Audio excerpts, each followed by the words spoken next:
A very good evening to all of you. Myself, Dr. Ganesh Shankar. I am the Scientific Secretary of IMA Kanpur branch. I welcome you all in today's CME program. So as per the agenda, first of all, I would like to request all the dignitaries on the dais. First of all, I request the President of IMA Kanpur branch, Dr. Nandini Rastogi ma'am, to kindly come on the stage. Honorary General Secretary, Dr. Vikas Misra, Dr. A.C. Agrawal sir, Chairman, Scientific Subcommittee.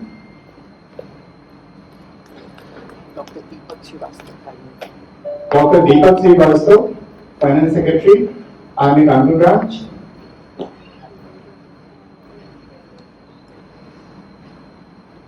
It is indeed a wonderful day. We have got wonderful speakers, great speakers to the CME program. So I request Dr. U.K. Mishra sir to come on the stage. Sir, it is a blessing to have you with all of us. I request all the audience to kindly welcome Dr. U.K. Mishra sir. We have Dr. Rajesh Verma sir with us, Professor and Head, Department of Neurology, KGMU. It's an honor to have you, sir. Please come on the stage and take a seat. We also have Dr. Swanshu Batra. I request Dr. Swanshu Batra to kindly come on the stage. Dr. Batra is Assistant Professor of Department of Neurology, KGMU.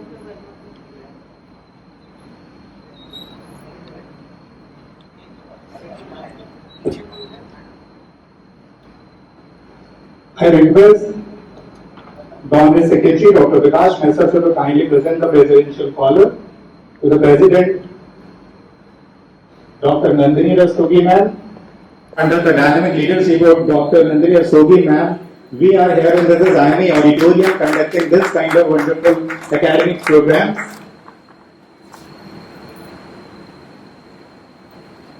I call this CME to order. Thank you, ma'am. Thank you.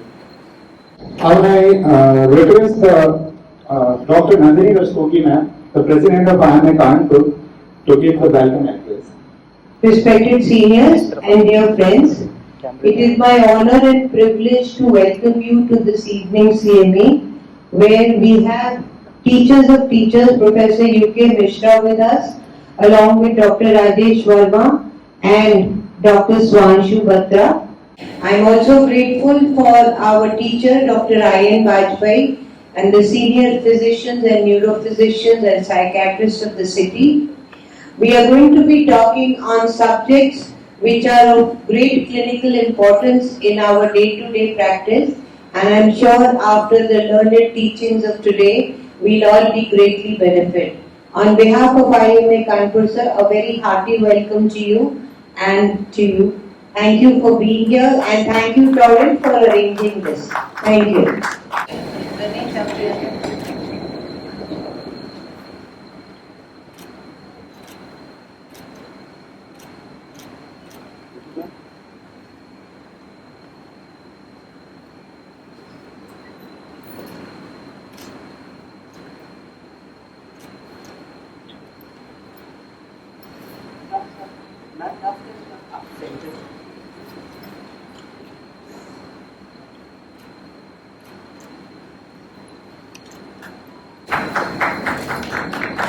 Dr. Rajesh Verma sir.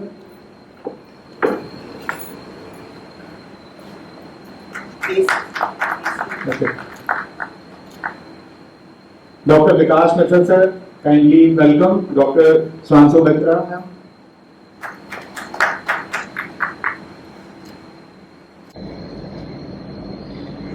In the order, I also would like to invite all the chairpersons on the stage. Dr. I.N. Bajpai sir, kindly come on the stage, sir. I request Dr. Sanjay Mahendru sir.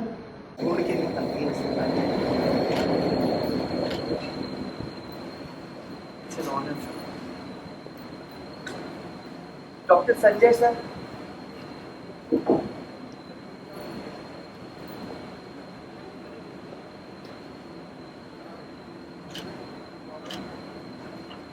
Ganesh, could you please join us? Sir, mic's supposed to be. movement too.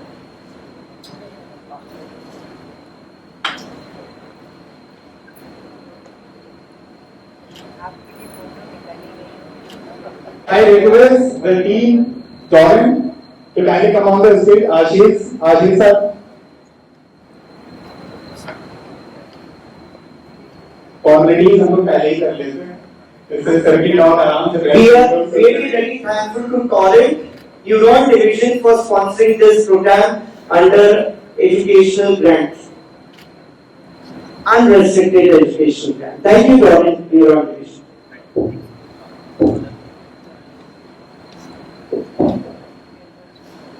May I request Dr. Vikas Dixit sir to kindly introduce Dr. Rajesh Verma sir.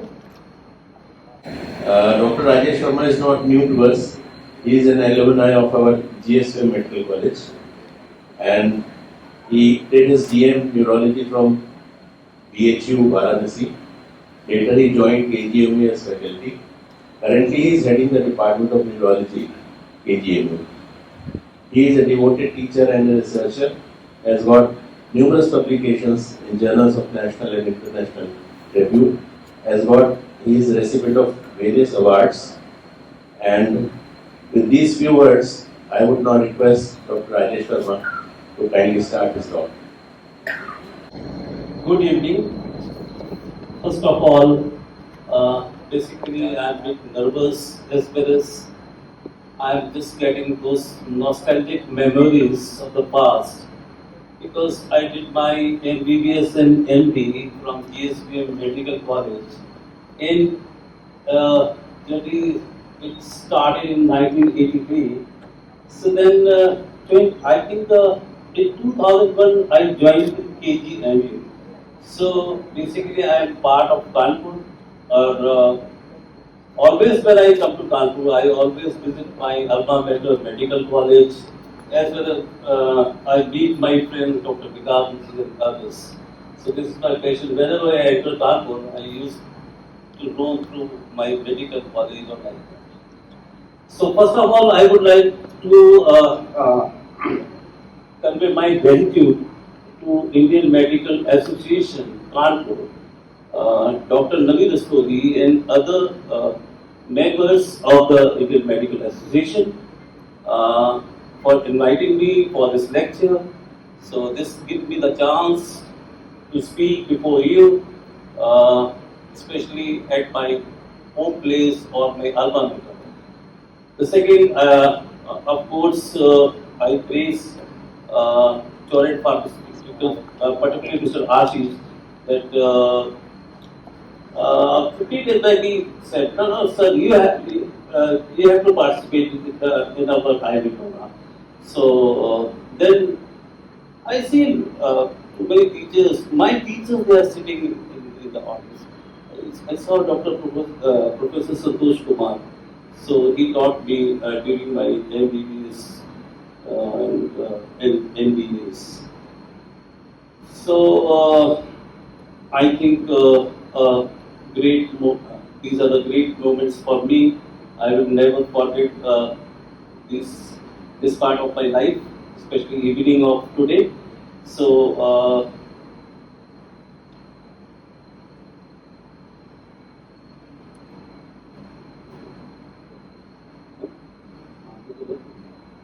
stuck up technology. So first my question was, how many persons with epilepsy taken care by clinicians on monthly basis at Kanpur? Just few seconds, because I want to get involved with the audience. So first I want to make my some sort of relationship with you. So Dr. Vikas, can you answer this question? Maybe 20, 25 or like that. What percentage of every number of people? Okay. The second question is two most common drugs which you prescribe on day-to-day basis for persons with epilepsy.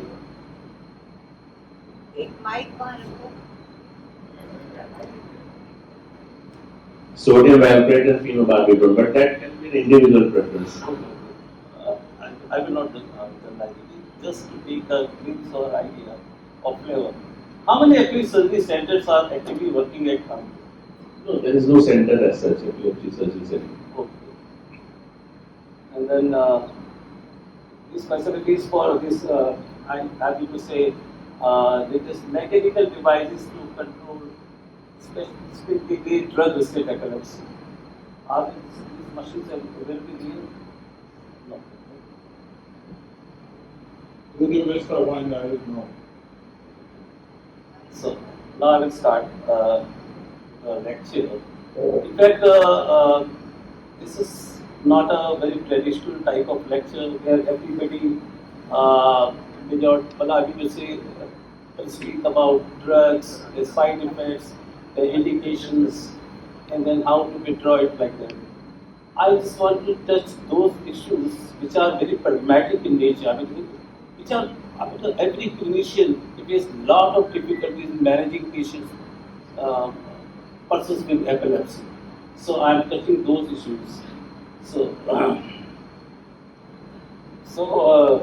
I think everybody knows this fact that epilepsy is a very common neurological disorder. And then, of course, the definition is it is maybe unprovoked seizure with hereditary predisposition, 62% predisposition for seizures by certain other features. And then seizures resulted from they are known as signs and or symptoms by the focal area, hyperactive focal area because of hypersynchronization. But you see, India has a lot of burden of epilepsy. It's around 1/6 of the epilepsy burden of the world. Because you see, the 70 million persons with epilepsy are existing in our world. So we are having 1/6 of the population of these persons with epilepsy. And high misdiagnosis and treatment delay due to low awareness, stigma, and healthcare access disparities. So I think still we are struggling for, I will say, in a common perspective, the correct diagnosis at the correct point of time, and of course institution or administration of treatment on timely basis. Still, there are a lot of problems, and then maybe because of low awareness, and then it has a lot of social implications, social stigmatization, and other health disparities, because India basically is a country with a lot of poverty and a lot of, I will say, inequitable wealth distribution. So this, you see, if more than one out of population is around, I think, 147 crores, more than 1.4 crore population there are some people with epilepsy in India, and then you see more than 20 lakhs they have drug-resistant epilepsy. I think everybody knows about it. That it's too appropriate when clinicians use two appropriate drugs for 2 years, and then if there is no expected control of the seizures, then of course we label them as drug-resistant epilepsy. So what are the barriers basically which exist even on today after so much development of the epilepsy science for the last, I will say, 50 years? So still there is a misclassification of seizure. We are not having a very perfect classification. We still are just taking as focal and generalized seizures. So I think this needs some sort of modification or practical modification. And then of course EG and MRI, they are not absolute investigative methodologies to pick up, I will say, to give us guidance about the right diagnosis. And then of course with the advent of this genetics last 2 decades, you see, they have also created a lot of problems for, I would say, for clinicians. So they have to go for genetic studies and then. And then pathophysiology, of course, now we are able to understand the real etiology mechanism, and of course we are trying our little best to have an idea about the pathophysiology. And then what are the therapeutic barriers? There is, I think, still more translational animal models.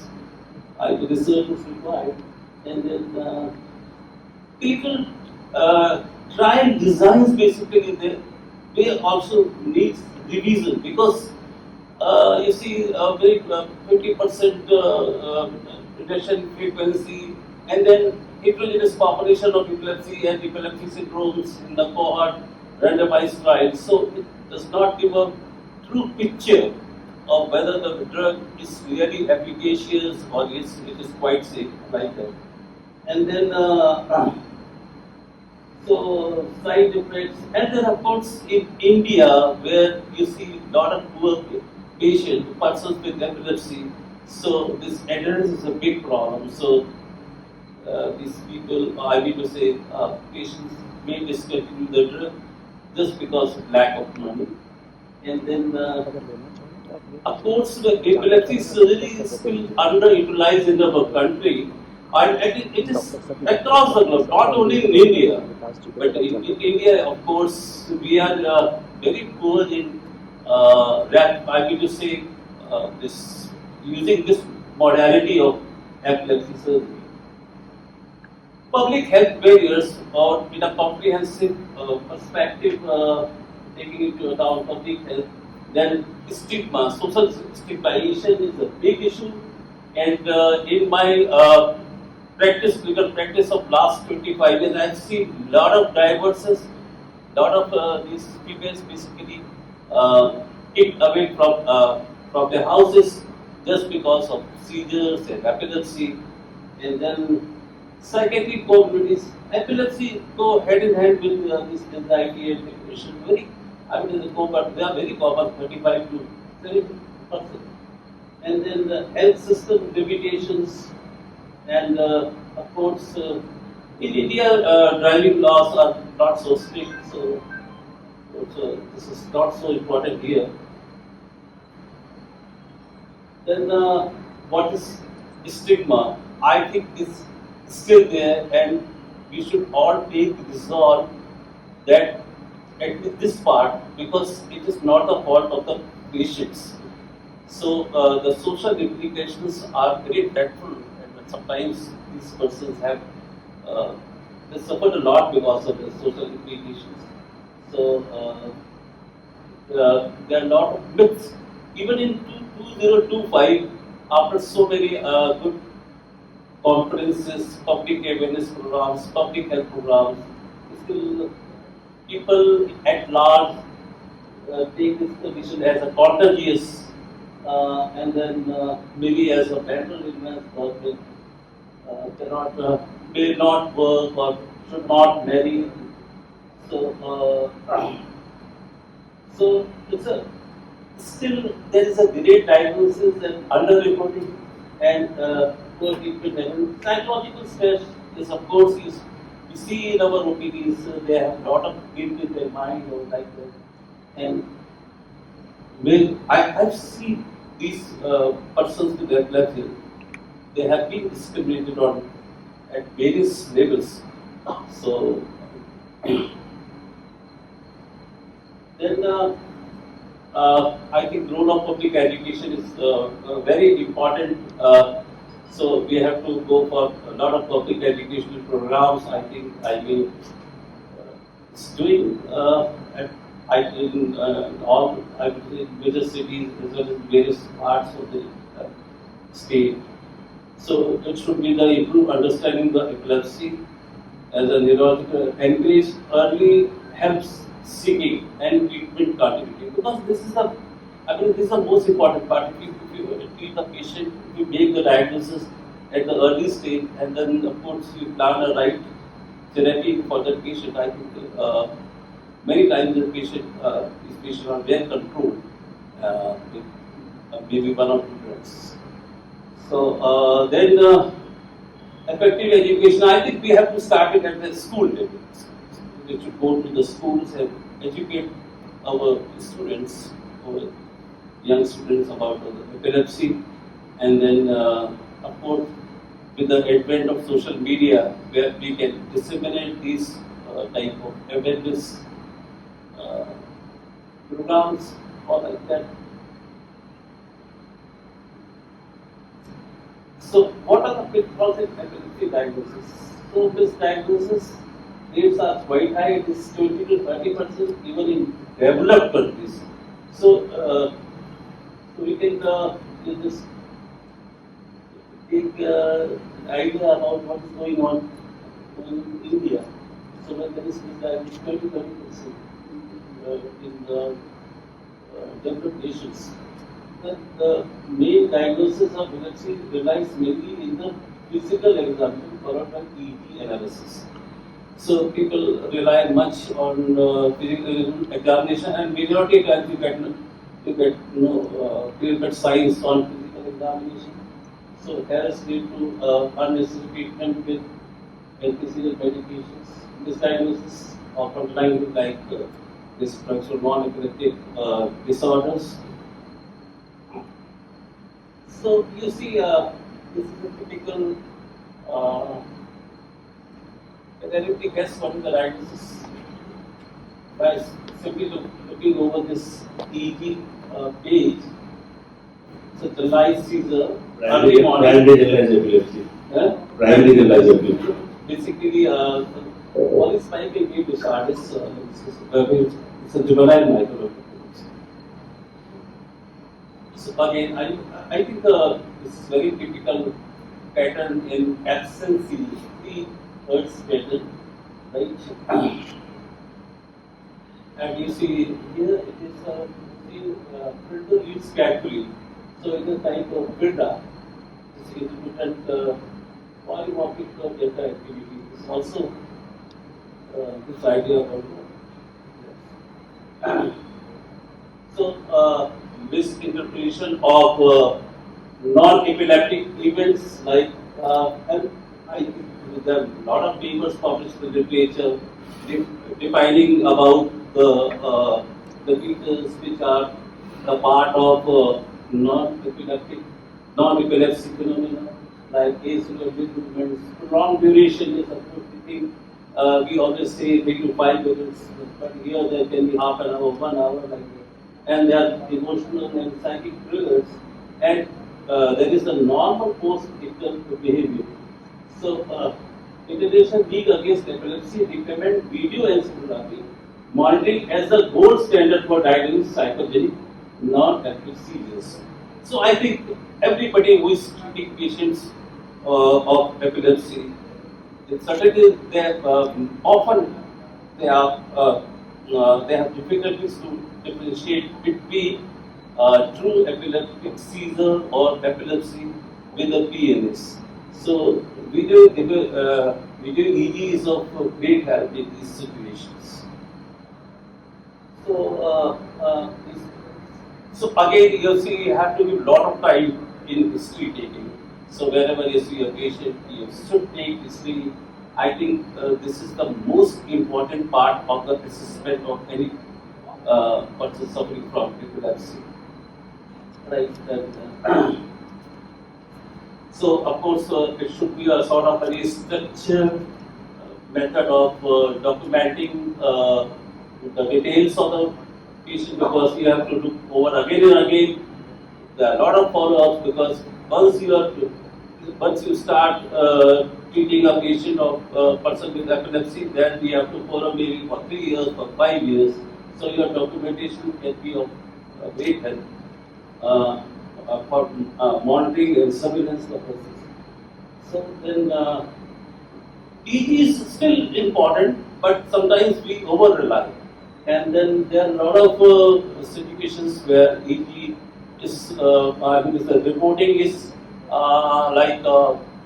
maybe of generalized epilepsy or true epilepsy. On the contrary, there can be some benign variants or there can be some sleep changes. So we should be very careful about dealing with these. So, of course, if we misclassify the seizure type of migraine, then there will be a lot of problems. Sometimes these absent seizures or clusters of absent seizures, they can be just confused with daydreaming or ADHD or like disorders. So this is the latest classification of epileptic seizure, focal and non-focal. I'm not going to go into the detail because we have the 2 lectures to follow.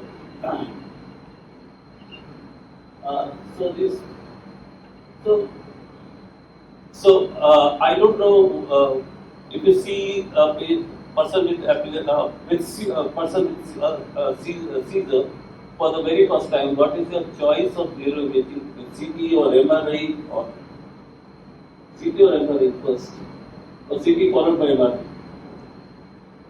First investigation should be a CT scan, and then we can decide, depending upon the patient's seizure control and various other factors, whether we should go for MRI or not. But I prefer first a CT scan, basic scan. Okay. Yes, in so limited settings, yes, first we have to go for CT. We can have certain finding on CT scan, of course, NCC, Verma, so many conditions they are going to different replicated or demonstrated on CT, but of course MRI is the imaging of this. So you see, when I have to look over this specific condition, it is where I think here neurosurgeons play a very great role. You can see on the left side there's a beautiful hyperintense this hippocampal sclerosis. So hippocampal sclerosis is one of the, I will say this is where the epilepsy surgery has, but I will say it is the absolute indication for epilepsy surgery. This no concern. And then of course sometimes you see this cortical dysplasia. And in our busy PTs we always try to look over, yes, patient coming after 5 years, 10 years of seizures and epilepsy syndromes, and then we just try to look over where there can be a reason. Sometimes it's very difficult, especially and this is an example of glioma, which is quite well used. Then of course we have seen medication of respiratory encephalitis in tachycardia observations, and then of course this is tachycardia. Yeah, so I think Lucknow is flooded with EP, serious tuberculosis, and our respected Dr. M. Krishna has done a lot of innovative work in TBM. Our department has also published many papers related to serious tuberculosis. But this is a very common. In our wards also, we see every third and fourth people, we just calculate or calculate, they are suffering from TB, either serious tuberculosis or minor disease or number that is to write in the language. So again, yes, NCC is my former head of department. He did very wonderful work in NCC, lot of good publications in, I can say, landmark publications in NCC, neurosis. So, of course, its medication response price, there can be. So sometimes people take it as that if you like a condition where syncope or a seizure or a spell of blackout or like I mean to say or a drop attack. So there are 4 situations. And sometimes people patients are not sure whether it is epileptic seizure, it is an epileptic seizure or something else. So people start even after the best investigation, the yield is quite poor, and many times anti-seizure medications have been started, which can cause a lot of harm as well as get extract lot of money from the pocket of the patients. So I think this is Dr. Vikas has already said that internalize and proven micronic. Yes, of course, some drugs are pro-convulsive in nature, so they should be avoided. So the part of the key thing is drug-assisted epilepsy. Yes, of course, we have a lot of burden of drug-assisted epilepsy, and then there are only few epilepsy surgery centers in India. I think 10 years back there was only a single or two centers like at Sri Chitra Institute, where we used to refer our patients. But as of today, our department has also taken the initiative. Dr. T.K. Sharma is running a full-fledged epilepsy surgery unit, and our department has done around 68 epilepsy surgeries so far, 68 patients. So, and then of course, this, I think these are the problems where we are not able to understand why our patients are not well controlled. Yes, 60-70%, yes, we are very comfortable. But even with one drug, yes, our patients are well. But of course, 30 to 40%, and maybe 5 to 10% are they are. But we really kind of sorry figure for them.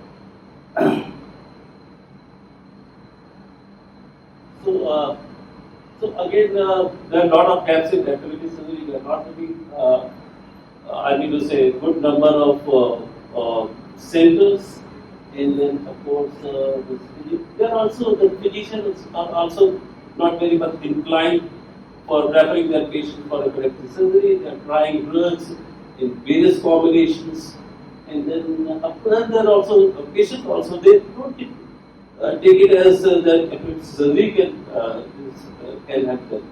So, and then psychosocial and these coexisting morbidities are always there. Depression is very common, and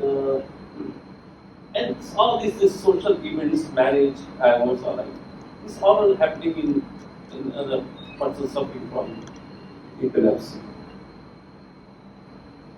And of course, finance is economy is a big issue in India because, especially at our center, we are getting from around 700 patients per day in OPD, so 50 to 60 epilepsy patients per day. And then we have many times, so we have stopped the drug because of poverty, because of not getting any financial assistance from either the government or particular executives like that. So these are the basically challenges, policy gaps, and of course we have to we should go for advocacy. So yes, epilepsy as of today is not a single clinician job. It is basically a multidisciplinary neurological disorder. We have to take help of the neurologist is the mainstay of managing epilepsy or like that. But they have to take help of a neurosurgeon or of a radiologist, or neuropsychologist, or like that, because you have to plan for epilepsy surgery. Then of course you have to do a lot of good exercise, because epilepsy surgery typically depends upon your very proper and good localization of the focus or the receptive focus. So future direction, of course. Now we are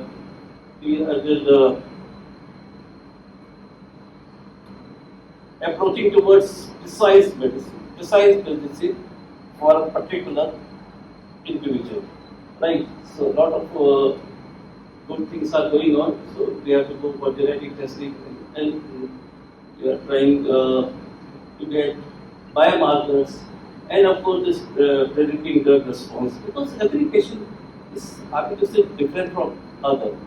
So and then this later has an AI. AI has greatly contributed in management of neurological disorders, especially in Western world. But in India, technology is not taking that level of jump, or maybe not progressing at that momentum, where already a lot of work has been done in the western part of the globe. So a lot of and then this neurotechnology, of course, there are a lot of good technologies. Technology will play definitely a great role in the coming future. So it's just not like that we prescribe a drug and then our job is fulfilled. Then novel therapies. We need more good drugs actually. So we have to, I mean to say, drugs discovery system that should go on, and people are trying their very best. Of course, so we are having around 20-25 drugs. I think latest cannabidiol, cinnamon, or like that. New drugs. And then research and registry. Registries are very important. So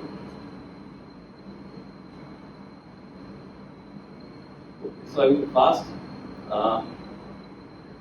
So guidelines, these are the IMA guidelines, are nice guidelines. What the epilepsy remains and clinical diagnosis, of course, seizure classification, lot of this. But this is how this AI deep learning works. I will not go into detail. And then what is the application of the AI in epilepsy, seizure detection and predictions. We can detect a seizure even before time.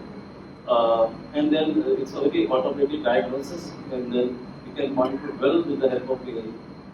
Right? And then it supports neurology.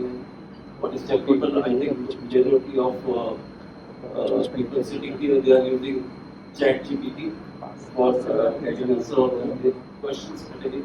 So epilepsy is a bigger diagnosis, begin with a structured, detailed history.